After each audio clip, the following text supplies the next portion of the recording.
Assalamualaikum warahmatullahi wabarakatuh. Perkenalkan, nama saya Arbiatul Zahra Tika. Di sini saya dari kelompok 10. Saya membahas materi bab 10 dan bab 11 tentang ekonomi.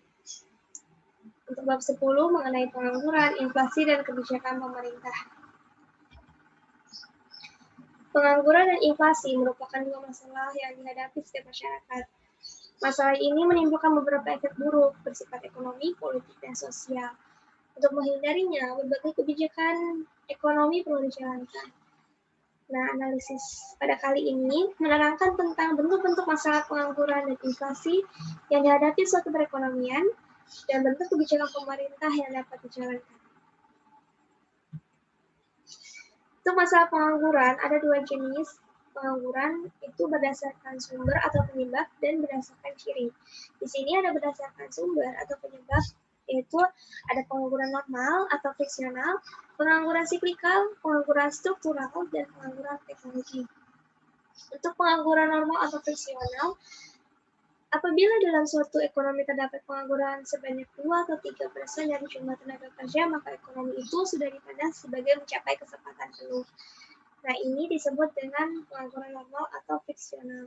Jadi di pengangguran normal ini mereka bukan karena tidak mau bekerja, tetapi mereka ingin pekerjaan yang lebih baik.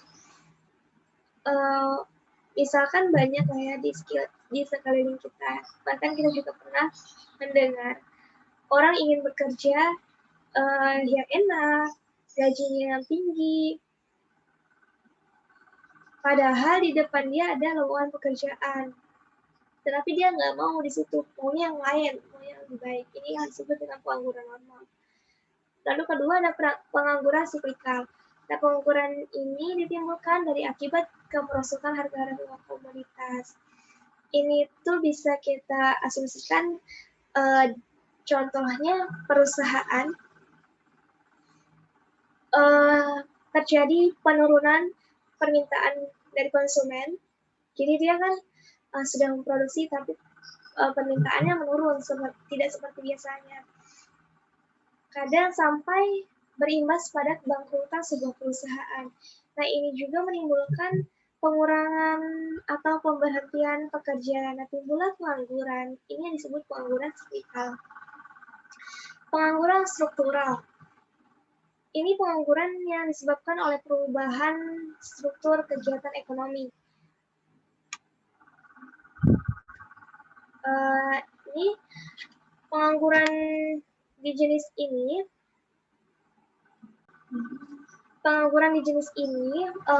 yaitu adalah terciptanya barang baru dari perusahaan lain. Jadinya perusahaan lama tidak bisa bersaing dengan perusahaan yang baru. Dua perusahaan menciptakan barang yang serupa. Jadi perusahaan yang lama ini tidak dapat bersaing dengan perusahaan yang baru. Padahal mereka sama-sama menciptakan barang yang sama. Jadilah dari yang perusahaan lama menimbulkan pengurangan pekerja. Nah, dari pengurangan pekerja kan terjadilah pengangguran. Itu namanya pengangguran struktural. Terakhir, pengangguran teknologi yang diakibatkan oleh tergantinya tenaga manusia dengan mesin. Kita udah pasti tahu ya dari judulnya, pengangguran teknologi. Ini yang biasanya pekerjaannya dijalankan oleh tenaga manusia. Ya, tenaganya sekarang digantikan oleh mesin. Nah, bukan karena faktor lain, tapi memang untuk penggunaan mesin ini kan menjadi lebih efisien. Penggunaan tenaga mesin ini kan lebih efisien, lebih cepat. Jadi terjadilah pengurangan pekerja karena kan sudah ada mesin, tapi kan memang butuh pekerja tapi tidak sebanyak yang sebelumnya. Jadilah pengurangan pekerja.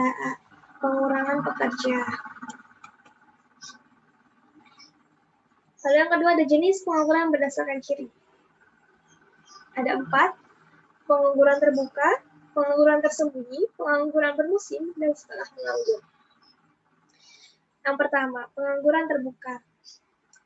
Pengangguran ini diciptakan karena akibat pertambahan lowongan pekerjaan yang lebih rendah dari pertambahan tenaga kerja.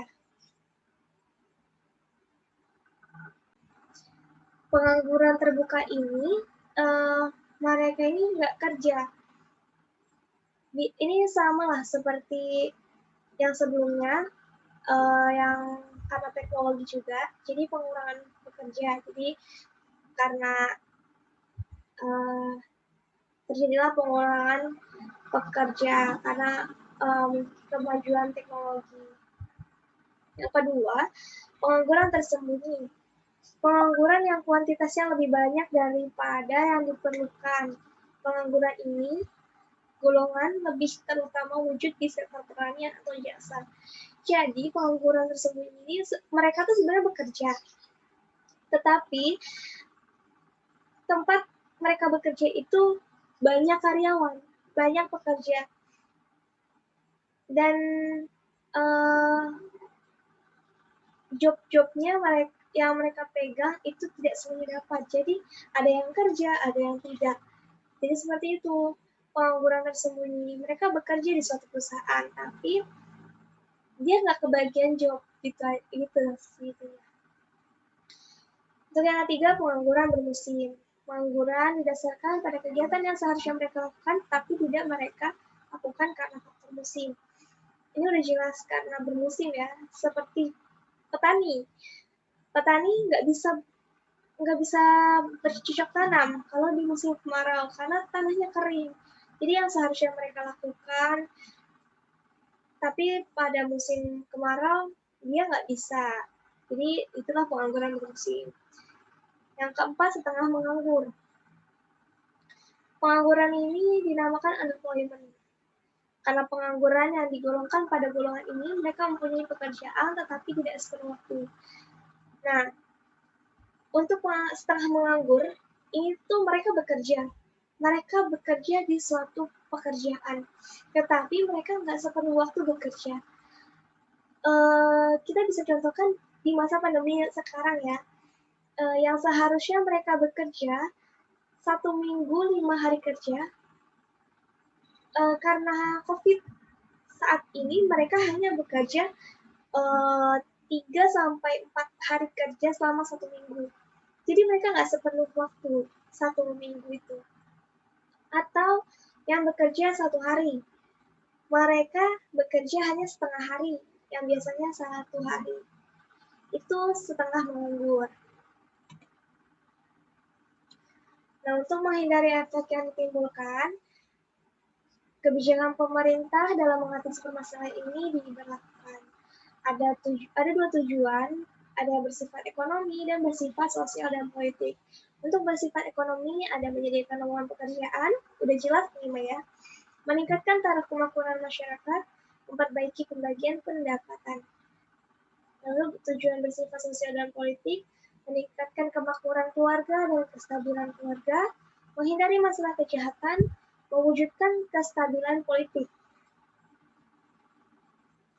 Masalah inflasi. Jenis-jenis inflasi berdasarkan penyebab kenaikan harga yang berlaku. Ada 3, inflasi tarikan permintaan, inflasi desakan biaya, dan inflasi diimpor. Untuk inflasi tarikan permintaan, inflasi ini biasanya terjadi pada masa perekonomian berkembang dengan pesat, kesempatan kerja yang tinggi menciptakan tingkat pendapatan yang tinggi, dan selanjutnya menimbulkan pengeluaran yang melebihi kemampuan ekonomi mengeluarkan barang dan jasa. Pengeluaran yang berlebihan itulah yang menimbulkan inflasi. Jadi perkembangan pesat, lalu tingkat pendapatan yang tinggi, tapi produksinya melebihi dari pendapatan. Nah, itulah pengeluaran yang berlebih. Yang kedua, inflasi desakan biaya. Ini utamanya berlaku pada masa perekonomian berkembang pesat ketika tingkat pengangguran sangat rendah.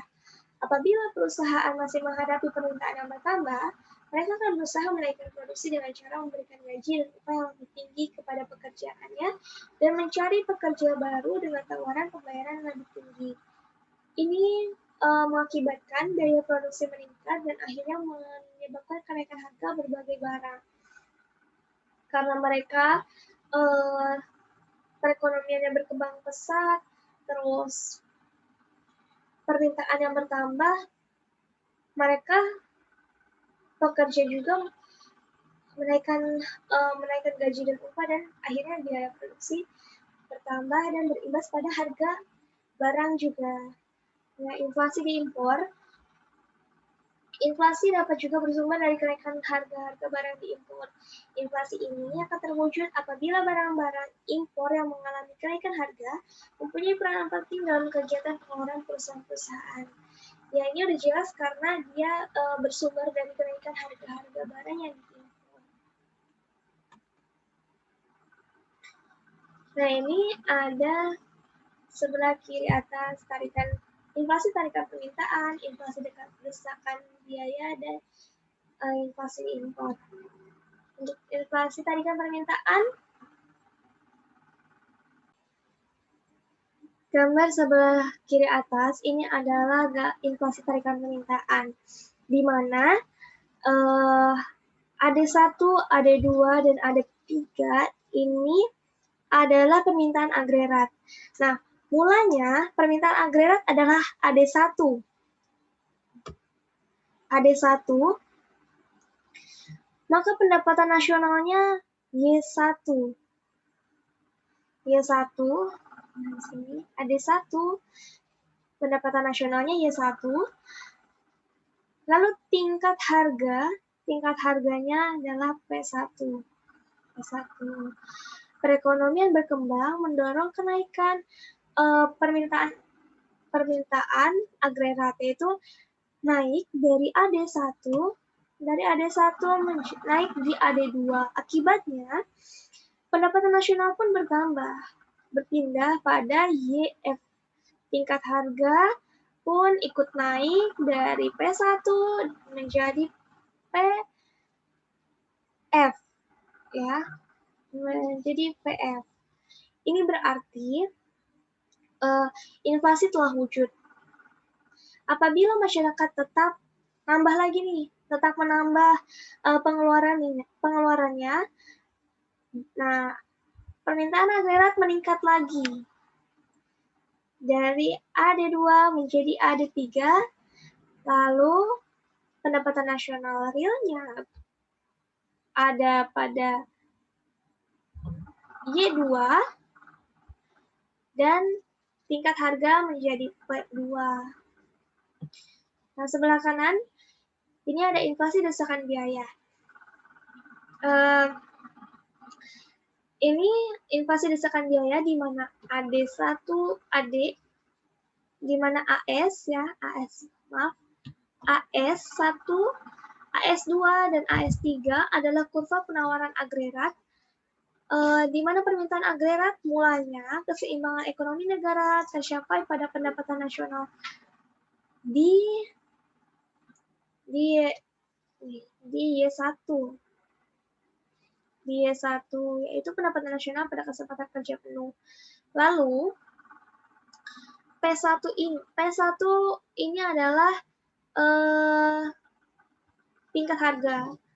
Kenaikan upah akan menaikkan biaya, dan kenaikan harga pun naik dari P1 ke P2.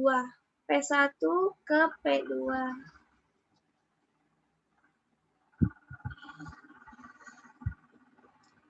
Harga barang yang tinggi mendorong pekerja menuntut kenaikan, bergeser dari AS1 menjadi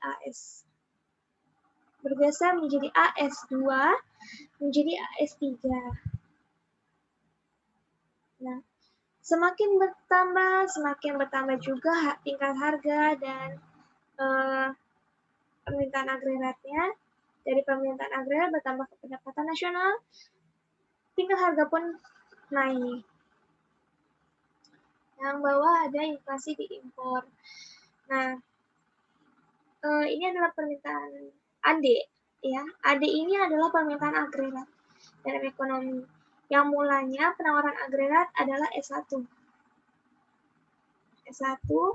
Lalu pendapatan nasionalnya adalah Y1,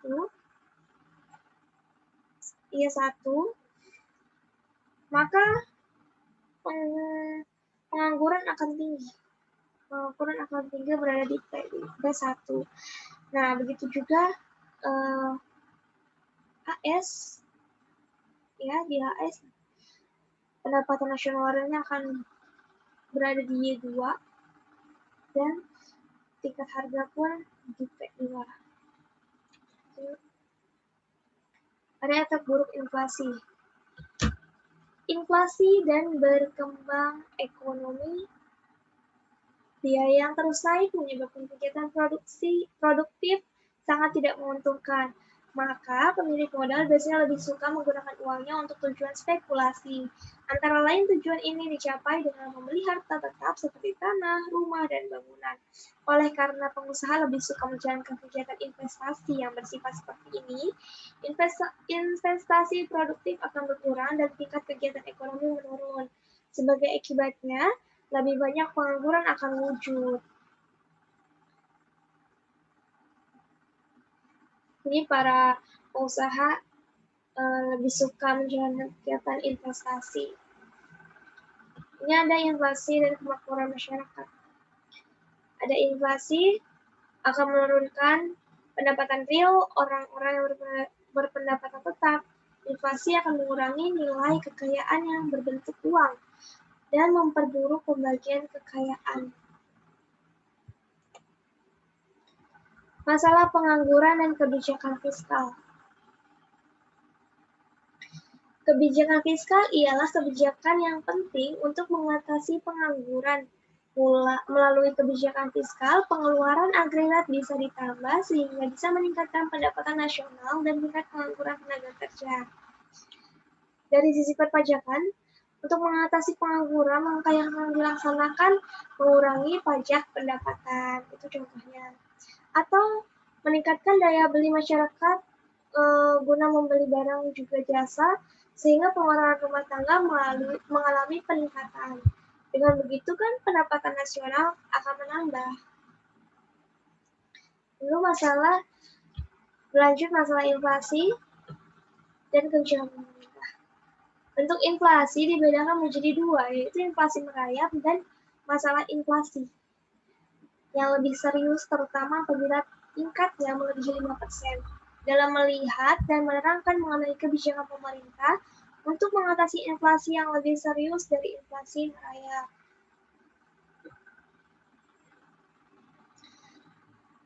Nah, kebijakan ini ada dua macam. Ada kebijakan moneter dan kebijakan fiskal. Kebijakan moneter adalah kebijakan pemerintah melalui bank sentral sebagai pemegang otoritas moneter yang berkaitan dengan pengendalian jumlah uang beredar dan pengaturan tingkat suku bunga dan kredit. Kebijakan ini biasanya lebih selektif untuk mengatasi masalah inflasi daripada mendorong ekspansi kegiatan ekonomi pada jangka pendek. Ini disebabkan inflasi dapat diatasi dengan mengendalikan permintaan total masyarakat melalui pengurangan jumlah uang beredar. Lanjut, kebijakan fiskal. Kebijakan ini berkaitan dengan pengaturan pengeluaran pemerintah yang secara langsung memengaruhi permintaan total dan memengaruhi harga. Inflasi dapat dicegah melalui penurunan permintaan total. Kebijakan fiskal seperti kenaikan pajak akan mengurangi permintaan total sehingga inflasi dapat ditekan. Lalu kebijakan segi penawaran. Kebijakan segi permintaan pada hakikatnya merupakan kebijakan pemerintah untuk mempengaruhi magnitud dari berbagai komponen pengeluaran dan pemerintahan agregat. Sedangkan kebijakan segi penawaran adalah langkah-langkah pemerintah yang tujuannya mempengaruhi penawaran agregat. Dengan kata lain, kebijakan segi penawaran adalah langkah pemerintah yang berusaha meningkatkan efisiensi kegiatan perusahaan-perusahaan dan tenaga kerja sehingga produksi nasional dapat ditingkatkan, biaya produksi dikurangkan, serta teknologi semakin berkembang. Lanjut kita ke bab 11 mengenai perdagangan luar negeri, proteksi, dan globalisasi. Apa sih keuntungan melakukan perdagangan? Nah, ini ada keuntungan melakukan perdagangan. Ada pandangan mazhab merkantilis dan klasik. Pandangan di masa merkantilis dan klasik mengenai sumbangan perdagangan luar negeri kepada masyarakat. Para ahli yang tergolong dalam mazhab merkantilis yaitu ahli ekonomi yang hidup di sekitar abad ke-16-an dan ke-17-an. Mereka berpendapat bahwa perdagangan luar negeri itu sumber kekayaan dengan cara menjual barang-barangnya ke luar negeri. Sudah itu, ahli ekonomi klasik menganalisis lebih dalam peranan perdagangan luar negeri dalam perekonomian.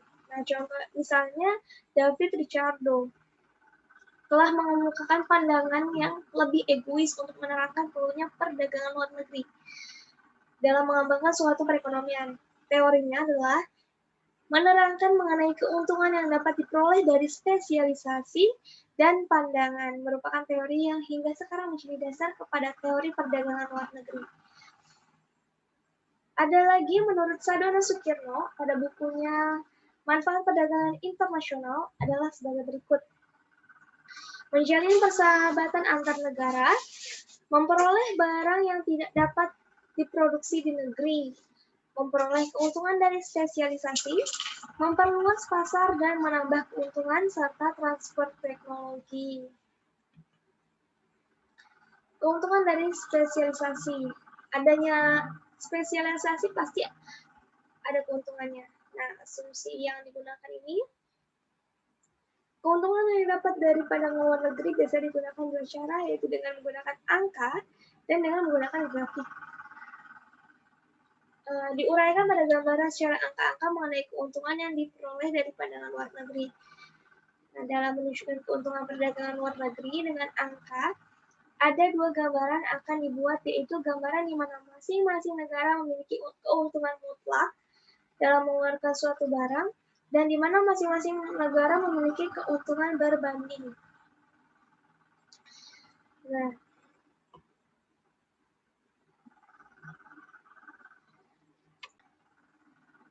dari asumsi di atas, beberapa asumsi lain perlu digunakan. Dua asumsi lain dalam analisis mengenai keuntungan perdagangan luar negeri ini ada dua ya, yaitu setiap negara yang melakukan perdagangan telah mencapai kesempatan kerja penuh, tidak terdapat faktor produksi yang menganggur. Lalu setiap negara yang melakukan perdagangan tidak menggunakan hambatan perdagangan dalam perdagangan luar negeri. Dengan kata lain, setiap negara menjalankan perdagangan bebas. Lalu, ada yang lebih sederhana lagi, yaitu beberapa asumsi tambahan. Ada 4. Yang pertama, hanya 2 negara yang akan melakukan spesialisasi dan perdagangan. Masing-masing negara hanya memproduksi 2 jenis barang. Masing-masing negara hanya memiliki 2 unit faktor produksi dan harga relatif. Keuntungan mutlak dan keuntungan berbanding. Keuntungan mutlak ini diartikan dengan keuntungan yang diperoleh oleh sesuatu negara dari yang mengkhususkan kegiatannya kepada memproduksi barang-barang dengan efisiensi yang lebih tinggi dari negara-negara lain. Nah, ini ada contoh ya. Ini ada contoh perusahaan kerja dalam setahun. Pada gambar ini menunjukkan produktivitas negara A dan negara B dalam menghasilkan kain dan beras. Nah, di negara B ini, seorang pekerja dapat memproduksi kain lebih banyak daripada negara A. Berarti, pekerja di negara B lebih efisien dari negara A dalam menghasilkan kain. Bisa dikatakan bahwa negara B mempunyai keuntungan mutlak dalam memproduksi kain. Begitu juga dengan beras. Di sini menunjukkan pekerja di negara A dapat mengeluarkan beras lebih banyak dari negara B. Bisa disimpulkan bahwa negara A mempunyai keuntungan mutlak dalam memproduksi beras. Lalu ada keuntungan berbanding. Keuntungan berbanding ini perdagangan luar negeri juga dapat dilakukan walaupun salah satu negara tersebut lebih efisien dari negara yang lain di dalam memproduksi kedua barang. Dalam keadaan seperti ini, kedua belah pihak masih tetap dapat keuntungan dari perdagangan tersebut. Perdagangan yang saling menguntungkan itu kemungkinan oleh wujudnya suatu bentuk keuntungan yang dinamakan keuntungan berbanding. Jadi, hanya satu negara yang lebih unggul, ya. Ini ada tabel 11.2. Ada negara M dan negara N. Nah, kita bisa lihat ya, perdagangan pekerja di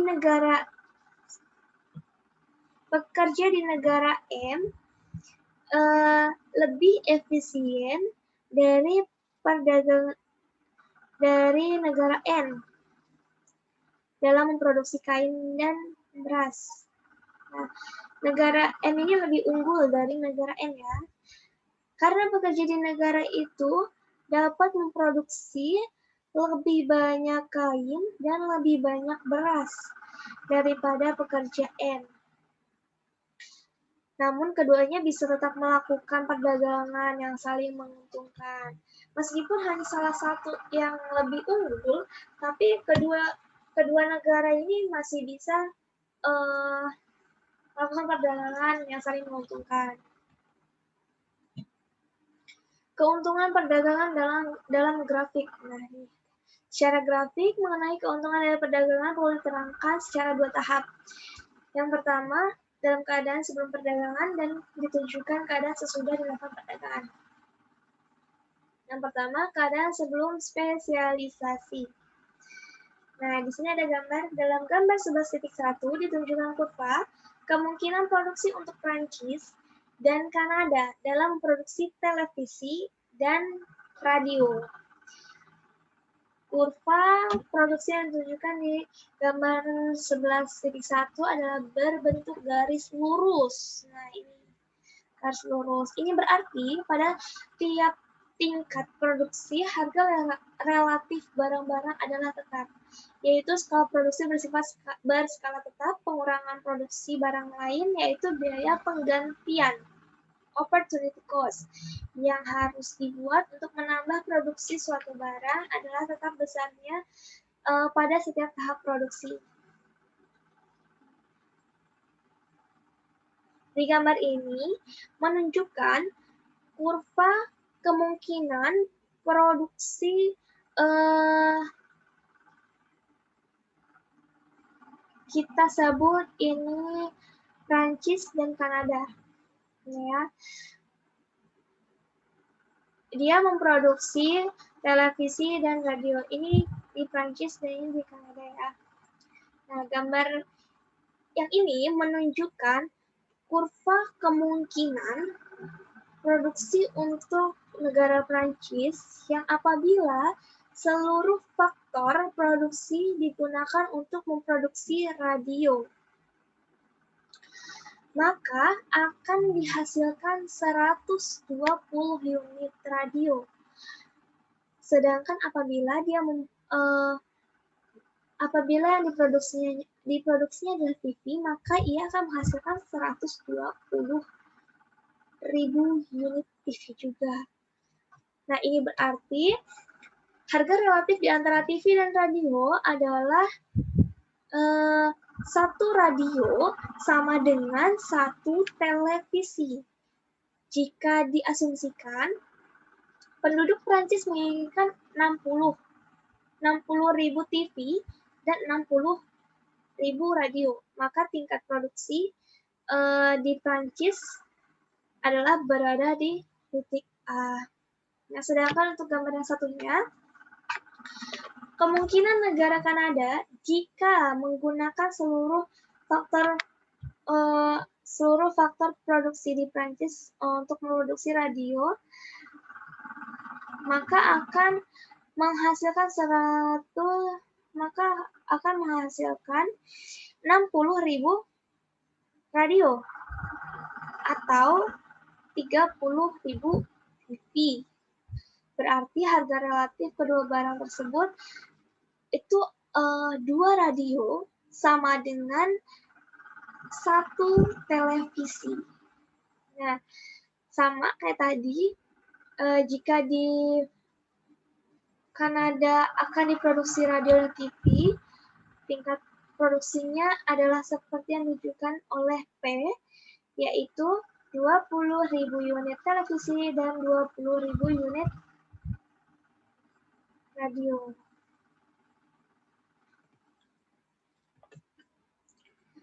Keadaan sesudah spesialisasi. Dalam gambar, harga relatif ditunjukkan oleh kurva kemungkinan produksi. Maka sebelum perdagangan, harga relatif antara radio dan televisi di Prancis adalah ditunjukkan oleh garis M. Dan di Kanada ditunjukkan oleh garis P. M, P. Supaya perdagangan saling menguntungkan, haruslah kurs pertukaran atau harga pertukaran adalah lebih baik dari harga relatif di antara radio dan televisi di Prancis atau di Kanada.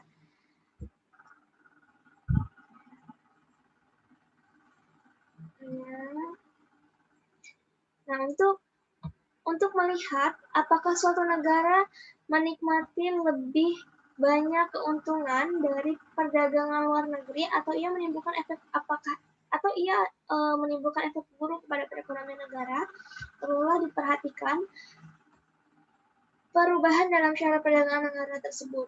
Syarat perdagangan adalah perbandingan di antara indeks harga barang yang diekspor oleh suatu negara dengan indeks harga barang yang diimpor.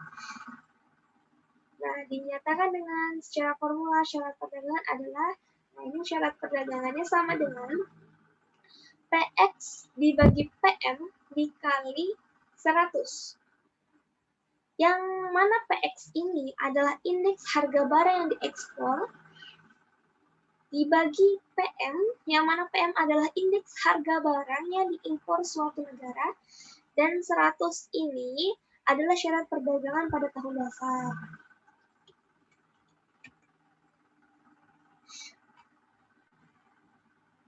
Proteksi dan pembatasan perdagangan. Berdasarkan kepada teori yang menerangkan keuntungan dari spesialisasi, ahli-ahli ekonomi mengemukakan pandangan yang menerangkan pentingnya menjalankan perdagangan bebas atau free trade dalam perdagangan luar negeri. Faktor yang mendorong proteksi ini ada 7. Mengatasi masalah deflasi dan pengangguran. Masalah ekonomi dalam negeri seperti ini, jadi tuntutan upah serikat buruh dan kenaikan biaya yang tinggi dapat menyebabkan ketidakmampuan perusahaan dalam negeri bersaing dengan barang luar. Nah, hal ini menimbulkan efek menaikkan kecenderungan mengimpor, ya. Jadi tentunya juga menambah pengangguran. Mendorong perkembangan industri baru. Dengan adanya proteksi ini akan membantu mengembangkan suatu perusahaan baru dan sampai mampu bersaing dengan produksi yang serupa dari luar negeri. Jadi ini perusahaan baru dikembangkan sampai dia mampu bersaing.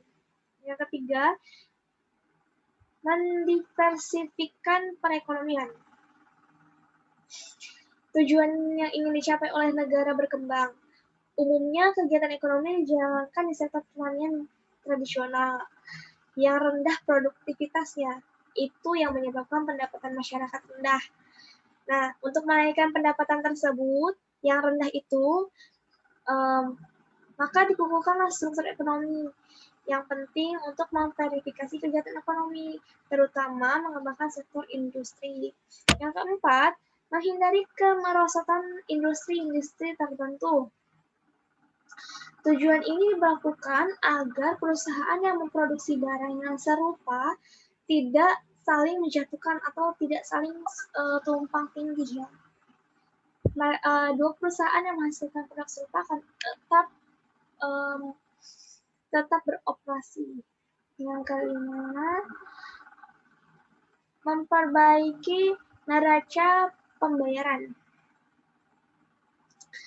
Sumber penting dari defisit dalam neraca pembayaran adalah impor yang melebihi ekspor.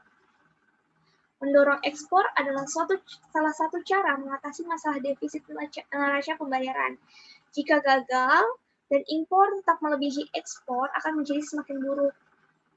Nah, usahanya yang kita lakukan adalah dengan cara membatasi jumlah yang dapat diimpor atau dengan memungut pajak impor. Atau bisa juga dengan mencatu valuta asing yang akan digunakan untuk mengimpor beberapa jenis barang tertentu. Yang keenam, menghindari dumping.